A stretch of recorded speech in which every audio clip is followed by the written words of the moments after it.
Oi, pessoal. Deixa eu esperar entrar. O pessoal começar a entrar, que eu chamo o Léo.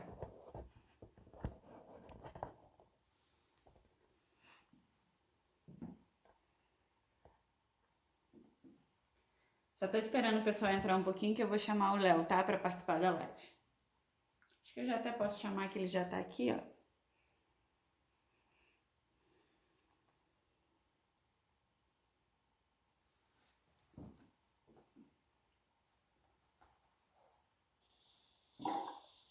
Oi, Léo. Olá, Léo.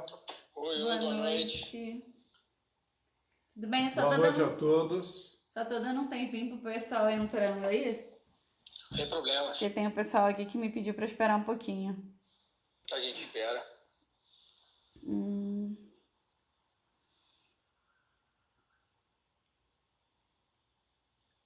um Dando uma minutinho. ajeitada aqui, meu telefone tá dentro de um copo pra poder ficar em pé.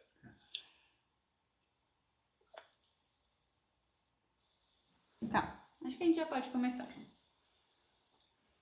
Olha, Podemos? o Humberto acabou de entrar aí, ele vai passar um treino pra gente, quer ver? Vai. Ó, tem um colega de trabalho seu aí, o Assis. Podemos? Assis, o rei da picanha. Vamos lá. Então vamos lá, gente. Eu acho que o tema que a gente escolheu hoje é bem propício, né? E não foi intencional, mas vai servir muito, que é sobre inovação e criatividade, caminhos para o sucesso e para o futuro. Então, primeiro assim, eu queria que o Léo se apresentasse para quem não conhece ele. Vamos lá. Então, eu sou o Léo Coalhada, eu tô no varejo há 28 anos aproximadamente, e nesses 28 anos eu já dei muitas voltas nessa montanha russa do varejo, né? Sobe, desce, entra em crise, sai de crise, prospera, não prospera, acerta e erra. E eu estou no ramo de alimentação. Eu vim de uma cafeteria e doceria dentro de um shopping center durante 21 anos.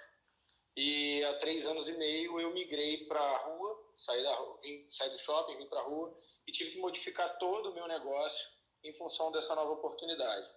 Curiosamente, a Aline e o seu Marcos me convidaram para participar dessa live, já tem um mês mais ou menos que a gente está combinando isso, e curiosamente esse tema caiu como uma luva ou de paraquedas no meio desse turbilhão que está acontecendo aqui com todo mundo, né? No mundo inteiro, de fato. Será que já estávamos prevendo? É um prazer estar com vocês.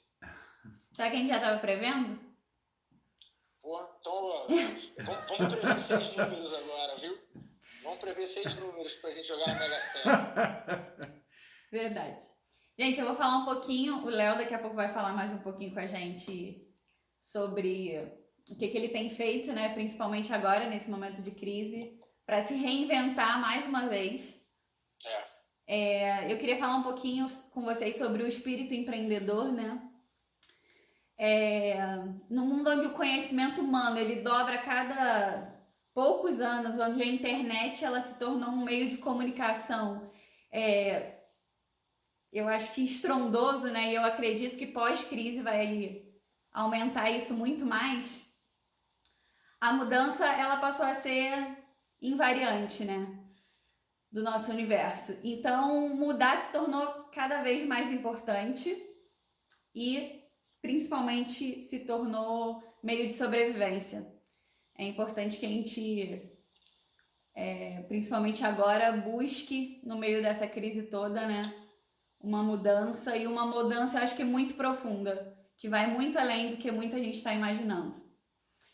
Em resumo, né, em relação ao espírito empreendedor, o que ele é basicamente levar empreendimentos a novas empresas, ao sucesso e ao mundo de mudanças e de hipercompetitividade que integra inovação e organização. Falando um pouquinho sobre criatividade, a gente tem 2 dimensões da mente, né? Que é a parte consciente e a parte inconsciente. A parte consciente da mente é a camada mais recente do cérebro, né? E a inconsciente é onde os processos mentais, tanto os físicos como emocionais e os cognitivos, eles se comportam todos na parte inconsciente, né? Isso existe uma enorme diferença que poucas pessoas conseguem diferenciar a mente do consciente e do inconsciente. A gente pode falar um pouquinho que hoje, né, em meio à crise, estamos deixando totalmente o inconsciente mandar nos nossos pensamentos, o que é um grande problema. Pode falar. Posso complementar? Pode. Vou complementar você do seguinte, eu acho que essa questão do espírito empreendedor, principalmente para quem está no pequeno varejo, ela é latente, né? Sim. A gente costuma dizer que o varejo ele é mutante a todo momento. Hoje o teu consumidor presta atenção numa coisa, amanhã ele presta noutra.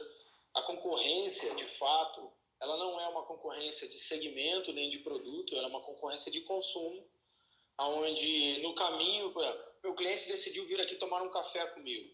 Se no meio do caminho ele passou numa vitrine e viu uma camisa e aquilo encantou ele de alguma maneira, ele deixa de pensar já nesse café para consumir um outro tipo de bem. Isso, a gente está falando de um varejo pequeno, de um varejo total.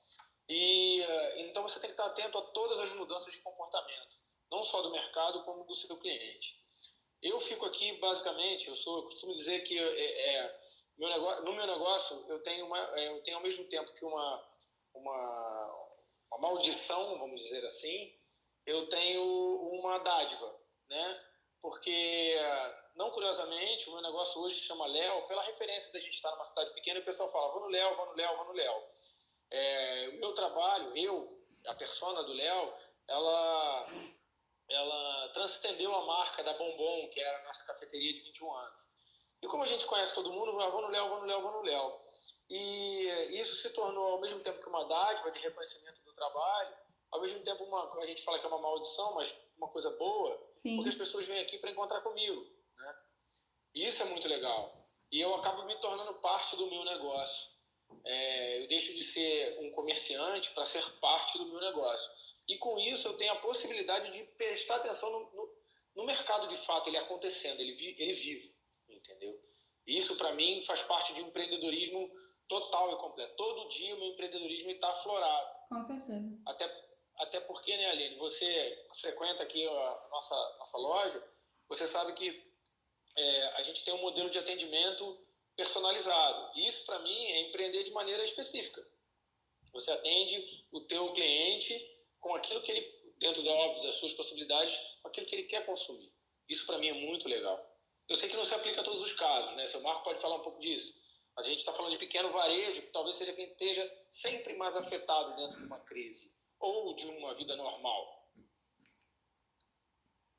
Concordo. Concordo. E como é que o senhor vê essa... Aí eu vou te fazer uma pergunta, porque eu estou aqui para aprender com vocês. Como que hoje, vocês que estão na parte de gerenciamento, vocês que pensam um negócio, porque hoje eu me vejo muito mais como ação, né, do que como estratégia. Hoje eu tenho que ter muito mais ação do que estratégia. É óbvio que no fiel de balança. A gente não pode sair, como a Aline falou, né, com o nosso emotivo, a flor da pele, atirando para tudo quanto é lado. Então, como é que a gente equilibra esse fiel de balança para que a gente possa estar atento ao mercado, pensar nas mudanças e acionar essas mudanças de fato, mas sem perder a mão do negócio de fato, da estratégia econômica? Bom, nós vamos começar a comentar isso com você de uma maneira mais estruturada ao longo dessa conversa, tá? Agora, resumidamente, nós estamos vivendo um momento muito especial. E nessas sabedorias que têm circulado na internet, porque muitas coisas são muito interessantes e bota a gente para refletir. Eu vi recentemente uma que dizia o seguinte, é um terapeuta falando, quando eu era criança tinha uma música em que eu dizia que parem o mundo que eu quero descer. E eu vi que o mundo parou e ninguém conseguiu descer. Então dá para refletir. Então se é para parar, primeiro vamos parar para pensar. O mundo vai voltar a girar. E todo grande abalo, toda guerra, toda peste, toda situação como essa, trouxeram grandes mudanças. certamente essa vai trazer muitas mudanças. Então, é como a Aline falou, nós estamos diante de uma situação em que a única coisa certa que nós podemos contar nessa enorme incerteza do momento é que as coisas vão mudar e vão mudar muito. Ora, se elas vão mudar muito, nós temos que aprender a inovar, nós temos que aprender a empreender coisas novas, nós temos que aprender a fazer o que você falou que você fez, Léo, que é mudar o negócio. E vamos ter que fazer isso, talvez, muitas vezes e certamente com mais frequência. Criatividade nada mais é, né, do que trazer um novo para a existência. Então, eu acho que você fez isso muito bem e, como ele disse, eu acredito que você ainda vai ter que fazer isso mais outras tantas vezes, se reinventar. Não tem jeito, o mundo é assim, né? Eu acho que essa questão da... Quem vive o varejo... Desculpa, Aline, te cortei. Não, tudo bem, você ia pode ir. completar? Não. Eu acho que quem vive o varejo tem que se reinventar todo dia. Sim. Principalmente no ramo da alimentação. Né? A gente está com um problema, né? A gente tem acompanhado aí a movimentação de todos os grandes restaurantes do Brasil, a mídia, a própria Brasel, até com uma hashtag que o pessoal colocou, né? Não deixa a conta fechar, né? Não deixe fechar a conta. Sim. Porque hoje eu estava numa... Como eu estou na loja, a gente está trabalhando, eu estou trabalhando e hoje aconteceu uma... Vou retomar esse lance da Brasel, dessa campanha do pessoal da alimentação. A gente está trabalhando e hoje aconteceu uma coisa muito curiosa aqui. Eu pintei a frente da minha loja, o vidro, eu pintei, escrevi delivery, drive-thru com o telefone da loja, porque a gente está fornecendo refeição para quem está no lar e para quem está fora do lar, porque ainda tem muita gente trabalhando. E eu não posso parar. O Léo Cozinha Criativa, a Bombom não pode parar, porque, assim, desde 2011, praticamente, a gente perdeu a solvência da loja em função daquela tragédia que a gente teve aqui na cidade, de situações econômicas. Acho que também parei no tempo, em determinadas situações, estava numa zona de conforto absurda. E hoje eu não posso parar. Financeiramente eu não posso parar. Era o que eu gostaria de fazer, como algumas empresas eu soube que fizeram, de dar férias coletivas, de botar todo mundo em casa. Eu botei 70% da minha equipe em casa e estou trabalhando para poder pagar os vencimentos desse pessoal. Estou trabalhando só para isso. E hoje eu estava aqui na porta, parou uma pessoa de carro, que eu fiquei tão atônito com o que aconteceu, que ele perguntou assim: você está trabalhando, está funcionando? Eu falei: estou trabalhando com delivery. Aí a pessoa me reconheceu como proprietário da loja e falou assim: você é um empresário ganancioso que só está pensando no seu lucro. Acelerou o carro e saiu. E aí eu falei: olha, na hora eu fiquei muito magoado, fiquei muito triste, pensei se eu era realmente esse monstro. E aí eu conversei com meus dois colaboradores que estão me ajudando, que se ofereceram para me ajudar, que eu ia trabalhar sozinho, e estão vindo, falando: não, a gente vai te ajudar e a gente está combinando aqui um esquema de pagamento, de férias, etc., que é o que todo mundo que tem bom relacionamento com seus colaboradores está fazendo.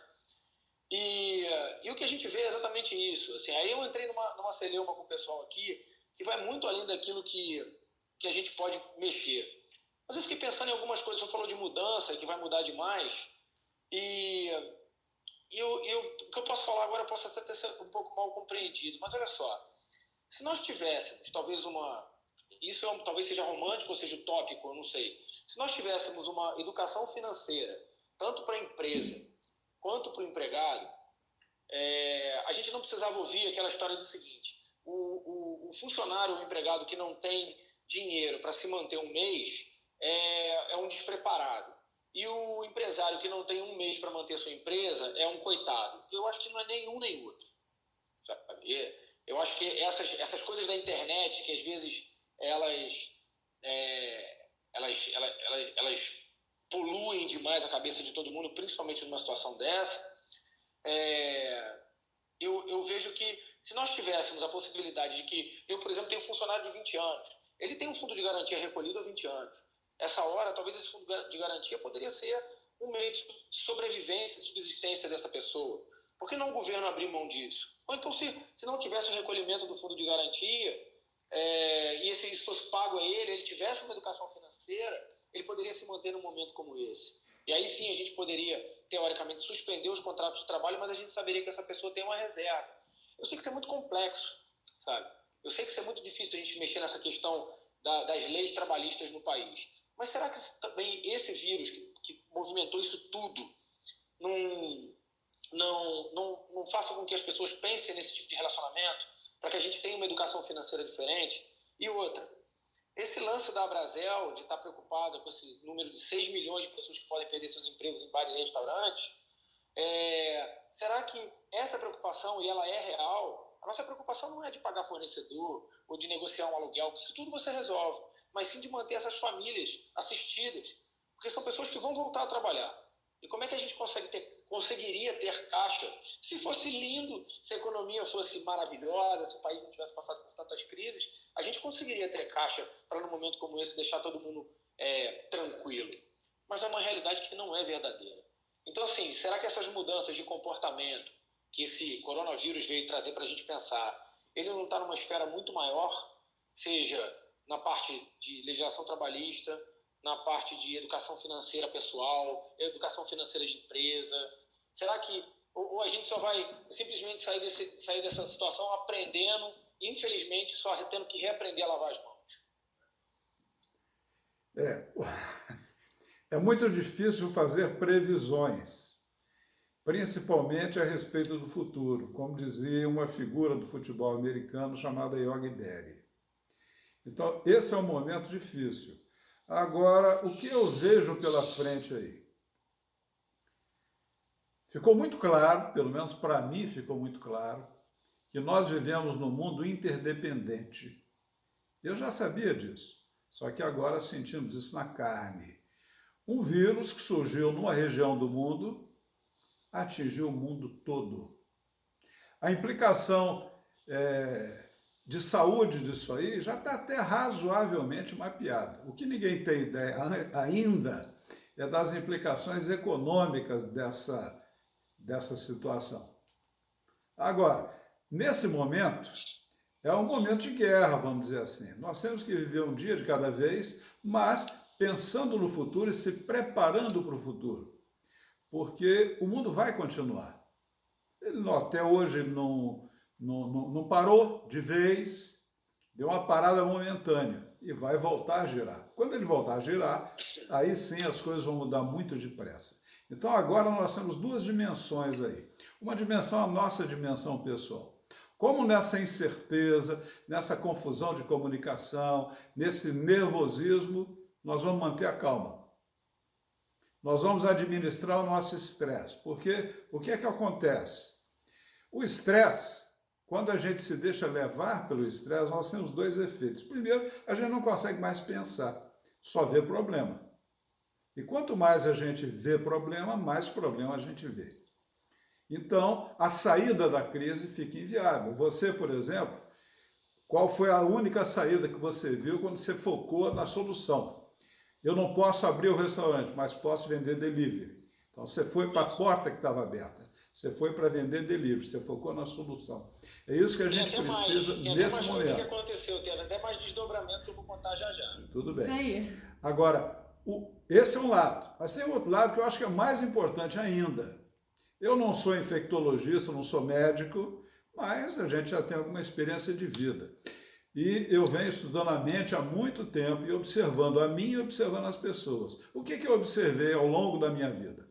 Todas as vezes que eu tive gripe, todas as vezes que eu tive qualquer virose, foram situações em que eu estava com alto estresse.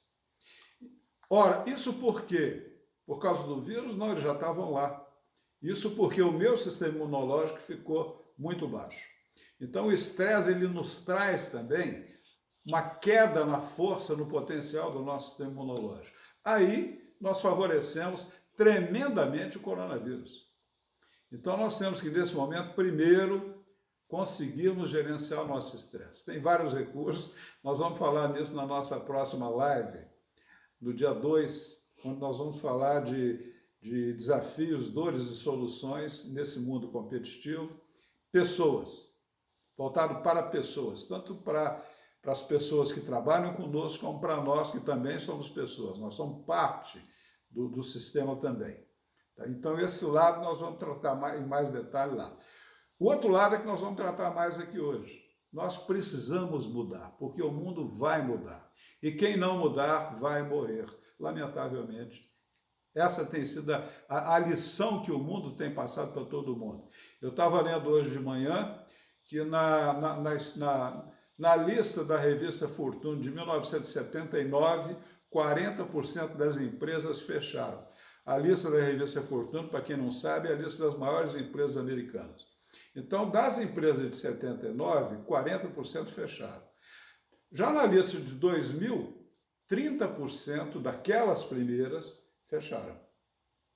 Ora, o mundo está se acelerando.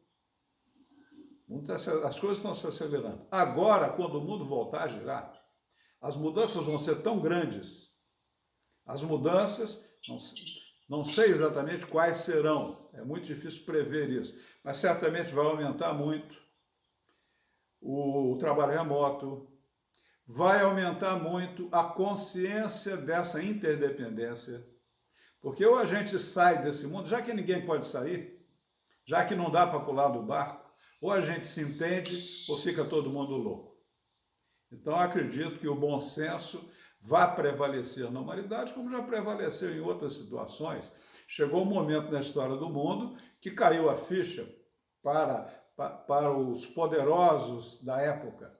Nós temos tanta bomba atômica que se você brigar comigo, nós dois vamos morrer. E estamos gastando uma baba de dinheiro continuando essa corrida. Na hora que caiu a ficha para os dois lados nesse sentido, começou-se um processo efetivo de mudança. A minha esperança é que muitas mudanças virão por aí. Por isso eu estou apostando que nós agora estamos num momento de parar para pensar.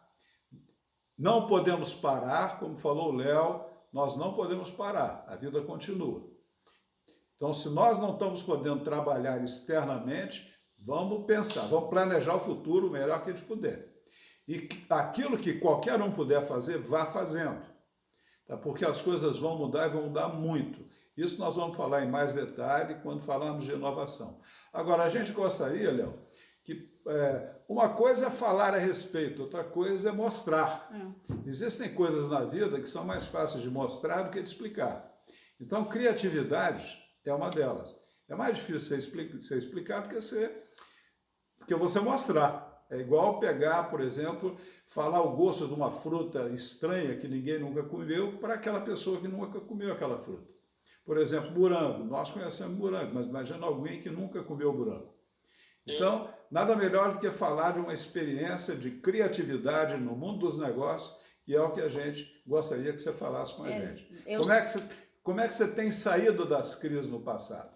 Porque dessa você já começou a sair com delivery. Só complementando o que ele está falando, é que eu acho que o essencial agora é realmente a gente pensar fora da caixa, né? E eu acho que você é um exemplo disso nesse exato momento, em outros momentos que você também foi. É pensar em, além do que você está fazendo, uma coisa que a gente tem feito muito aqui com a nossa equipe, é pensar em coisas que nem a gente pensou, nem ninguém pensou, e ter coragem para criar em cima disso.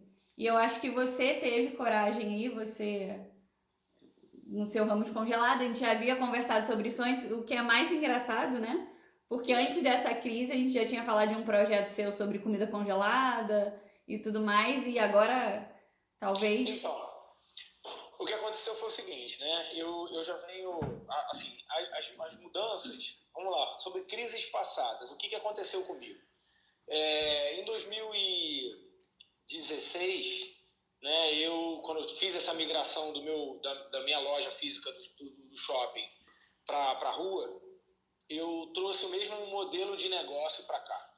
E eu estava na minha zona de conforto, com a minha loja, com a minha marca, com o meu produto, com a minha equipe, e falei, olha, fiz uma projeção empírica. Falei, eu vou levar a loja para a rua e agora, como eu vou ter um salão meu, eu vou poder atender meu cliente, porque o meu cliente, eu achei que eu tinha lido o mercado de uma maneira, o meu cliente ele não quer mais esse ambiente e tal, e vim para cá. Comecei a trabalhar. E aí eu percebi que eu tinha um horário parado. Eu trabalhava basicamente com sobremesa e café, e aí eu percebi que de 11 até as 3 da tarde, que era a hora que dentro do shopping center eu mais trabalhava, porque eu atendia o complemento do almoço, da praça de alimentação, eu eu aqui ficava sozinho. E eu ficava falando sozinho, não tinha ninguém dentro da loja. Ninguém saía dos seus restaurantes, onde estava acostumado a almoçar, e antigamente as pessoas saíam dos restaurantes e iam até a minha loja para tomar um café, uma sobremesa, ou ali do próprio shopping center, mas aqui onde eu estava, as pessoas simplesmente passavam. Então eu deixei de... Não que o ponto seja ruim, não que eu tenha escolhido mal o ponto, mas era uma questão mesmo de comodismo do cliente do dia a dia.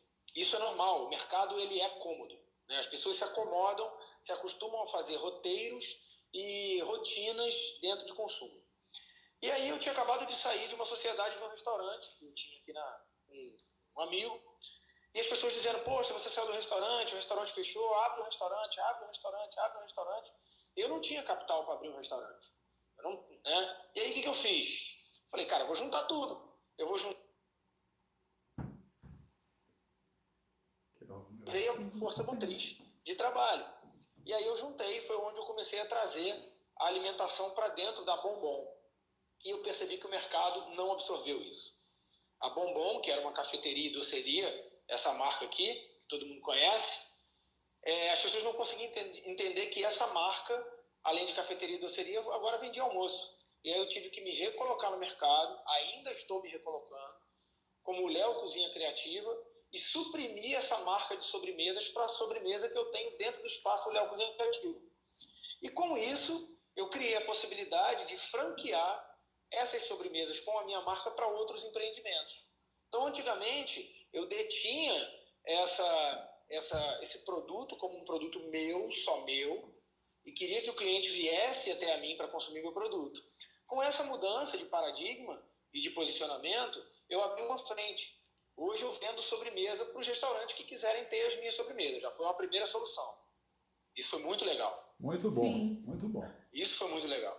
Depois disso, aí chegando até agora, a gente está trabalhando, eu percebi que eu precisava, e por eu não ter uma cozinha muito grande, por eu não ter estoque, eu percebi que a alimentação na rua, alguns parâmetros que eu fui estudar, as pessoas elas se tornavam bons clientes de determinados locais quando elas comiam, por exemplo, 2 vezes por mês, 3 vezes por mês nesse restaurante. Por quê? Porque eles estavam habituados a consumir aquele prato naquele determinado lugar. Então, quando ela tinha vontade de comer aquilo, ela ia lá. Enquanto isso, ela ia rodando em outros locais. O que eu fiz? Criei um cardápio dinâmico. Eu sou completamente inquieto. Quem me conhece sabe como eu sou. Não é, Aline? Sim. E aí eu falei, cara, eu tenho que colocar uma identidade no meu negócio que seja a minha cara. E aí eu criei cardápios que eu mudo dia a dia, e ainda tenho determinados pratos que eu não ponho no cardápio, mas que o cliente já conhece, chega aqui e fala assim, Léo, dá para fazer aquele arrozinho piemontese, aquela lasanha de abobrinha, aquele prato tal, e eu trabalho de maneira personalizada. Eu atendo cada cliente como se ele fosse o único. E isso criou uma fidelização que hoje eu tenho clientes que almoçam comigo 4 vezes por semana, pelo menos. Isso para mim é fantástico. Chegando esse momento hoje do coronavírus, o que eu fiz? Já estava conversando com a Aline e eu percebi que ninguém consegue, como a gente diz assim numa gíria, ninguém consegue, é o arroz de lula que a Lu está falando aí, ninguém consegue comer uma melancia sozinho, né? Então eu não tenho estrutura física, nem mão de obra, porque dá para ver que a carcaça já está cansada, né? Para fazer a linha de congelado. Então hoje, nessa época de crise, eu já estava para lançar isso antes, eu vou lançar amanhã. Eu fiz uma parceria com uma empresa, então eu acho que está na hora da gente se unir. Então eu fiz 2 parcerias. A primeira foi com uma empresa chamada Marmita Carioca, que a gente vai começar a distribuir kit de comida congelada a partir daqui da loja. Eu estive visitando a empresa deles, tenho o meu aval, eu gosto do produto deles. Então a gente vai começar a trazer para cá uma possibilidade de atender o nosso cliente com um outro tipo de produto que não que eu fabrico, mas que eu vou chancelar. Então estou abrindo uma outra frente. Você vai poder ter comida congelada em casa agora, ali. E eu estou fazendo sobremesas. Com o delivery que eu instituí, eu modifiquei o meu cardápio. Então agora eu tenho o meu prato, como eu sirvo, num tamanho tradicional, que o pessoal acha que eu sirvo até muito bem servido. Verdade. E agora eu tenho um tamanho menor. Então eu reduzi a quantidade, reduzi preço. consigo atender uma maioria de pessoas, gente que não consumia conosco por causa de ticket médio, e eu lancei agora uma sobremesa pequenininha para o delivery, que eu já estou distribuindo para outros deliveries da cidade. Né? Já entrei em contato com o pessoal do El Fabuloso, entrei em contato com o pessoal do Dedel, estou criando uma linha de sobremesa pequenininha para eles agregarem valor no delivery deles. Então, nessa brincadeira, foram 3 frentes. Só na crise eu transformei a minha refeição numa refeição menor, com ticket médio menor. Eu abri a frente de sobremesa para delivery, para os meus amigos que tem delivery de hambúrguer e de pizza. E agora eu vou lançar a linha de comida congelada. E ainda teve mais um detalhezinho, uma coisa que a gente não faz. Como a loja está fechada, e nos intervalos aqui entre o almoço e a janta que a gente está vendendo, possivelmente, pós-crise, eu vou, a partir de 7 da noite até as 9, que eu fico com a loja fechada, fazer só delivery de massa. E nesse intervalo entre o almoço e o jantar, que hoje eu paro 4 da tarde, o delivery acaba às 4 e eu volto às 6, nas 2 horas que a gente fica ocioso, o meu cozinheiro, ele sai com os cardápios e vai prospectar as lojas que estão abertas para ganhar novos clientes que não conhecem o nosso trabalho. Então, ou seja, não parei. Estou trabalhando mais do que eu trabalhava É isso que eu ia te perguntar agora. O vírus te trouxe mais trabalho, né? Olha, eu estou triste por um lado, Aline, mas eu estou feliz demais, porque foi um momento que eu pude fazer uma pausa para poder repensar. E talvez quem esteja em casa, como o senhor falou, para a gente não cair nessa questão do estresse, de bagunçar a cabeça, está na hora de pensar. Esquece fake news, esquece esses grupos de WhatsApp que ficam mandando a cada minuto, liberou, não liberou, cura, não curou, curou, vai, não vai, governo faz isso, governo faz aquilo, para pensar no seu negócio, para estudar, para olhar o que a concorrência que está aberta, concorrência saudável, está fazendo, copiar modelo de negócio. Eu acho que essa é uma boa saída. Estou errado? Certíssimo, certíssimo, esse é o caminho. Assim que a gente aproveita a mudança e transforma a crise numa oportunidade. O que nós vamos reforçar ainda no final dessa live.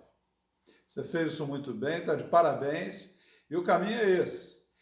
Outra coisa que você falou muito importante, muito interessante para todos que estão nos ouvindo refletir, estamos todos no mesmo barco. Para mim, a grande lição dessa parada do mundo foi essa. Então nós temos que buscar cada vez mais fazer as coisas juntos, cada vez mais ganharmos juntos e sobrevivermos juntos. E os exemplos que você deu mostram claramente isso. Você não está procurando ganhar sozinho, você está ganhando e os seus parceiros também estão ganhando, e juntos vocês estão fazendo o que nenhum de vocês conseguiria fazer sozinho. É uma coisa que eu tenho batido muito. Juntos somos mais do que cada um de nós.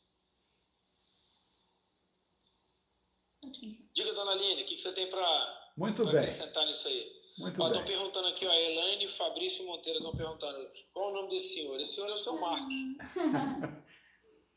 Muito bem, pessoal. Então, deixa eu só complementar ali o Léo que ele me perguntou. Uma dos motivos, né, que eu tive para convidar você para essa live foi justamente porque, como nós trabalhamos em vários ramos diferentes, em várias empresas diferentes, eu costumo pegar em cada uma empresa, eu pego um exemplo que eu quero tirar dali, sabe? Alguém que me inspira e tudo mais. E a sua força, a sua garra, o seu jeito de trabalhar é algo que me chama atenção. Porque sair da zona de conforto é algo muito complicado. E você saiu, acho que muito bem. E tá saindo muito bem agora também. Então, foi um desses motivos de você estar participando dessa live aqui com a gente hoje. Eu costumo dizer que, assim, é um trocadilho bem infame na hora, né? Mas, assim, água parada dá dengue, né? Então, eu acho que isso é muito importante. A gente... Eu vejo uma coisa que acontece que é o seguinte. Eu respeito todo tipo de administração de empresa e todo tipo de visão que cada um tem do seu próprio negócio, sabe? Eu não estou aqui para dizer que a minha postura é a correta, eu não estou aqui para dizer que errado é quem administra dessa maneira ou de outra, ou etc. Mas eu me vejo muito como parte do meu negócio, sabe? E quando a gente passou por uma determinada crise, eu me lembro que eu recebi uma vez uma crítica no Facebook, coisa que eu nem uso mais, que alguém disse para mim assim, porque você é um exemplo, porque eu vejo você atrás do balcão do seu negócio. Como já teve gente que disse para mim assim, mas a loja é sua, e você cozinha, e você lava a louça, e você serve a mesa, sabe? Eu acho que existe uma... Eu não sei se o brasileiro tem isso, sabe? Eu não consigo entender como, principalmente num momento desse de crise, existe muita gente que tem negócios que administra esse negócio de longe. Ele não faz parte, ele diz assim, não, o negócio tem que rodar sem que eu esteja presente. Legal. Mas será que a mão de obra, a oportunidade de atender e encantar o cliente não está no proprietário da loja? E aí, quando ele se vê dependente de outras pessoas, é porque, assim, eu, por um lado, eu cozinho na minha loja, eu sou cozinheiro, é a minha profissão. Minha profissão não é ser empresário, minha profissão é ser cozinheiro. Eu tive que aprender a ser empresário. Será que não está na hora das pessoas descerem um pouco desse patamar do status de ser donos de negócio para serem seus negócios? É uma boa reflexão para todos nós. Muito bem, pessoal, entrando mais fundo no tema. Então, temos duas grandes dimensões aí. Toda mudança, ela começa primeiro conosco. As mudanças que vêm para valer começam com uma mudança interna. Eu tenho certeza que as mudanças que o Léo viveu, primeiro ele mudou por dentro. Então, dessa mudança por dentro, nós vamos falar na live do dia 2. A outra mudança é a mudança para fora. Essa mudança para fora é como conduzir inovações com sucesso. Como conduzir inovações no mundo empresarial. Então, nós vamos agora falar com vocês de ideias sobre gestão empresarial inovadora. Como é que a gente direciona uma empresa no momento de mudança?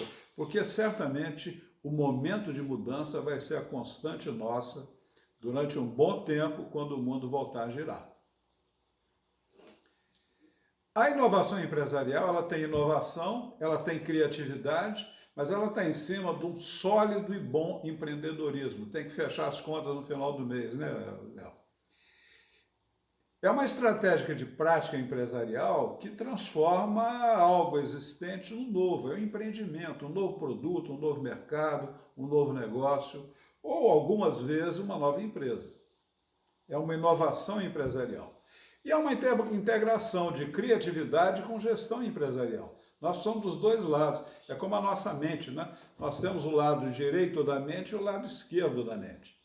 Na inovação empreendedora, precisamos da mesma coisa. Nós temos a criação, a criatividade, mas nós temos a gestão empresarial, que muitas vezes requer da gente botar a mão na massa, como falou o Léo de exemplos.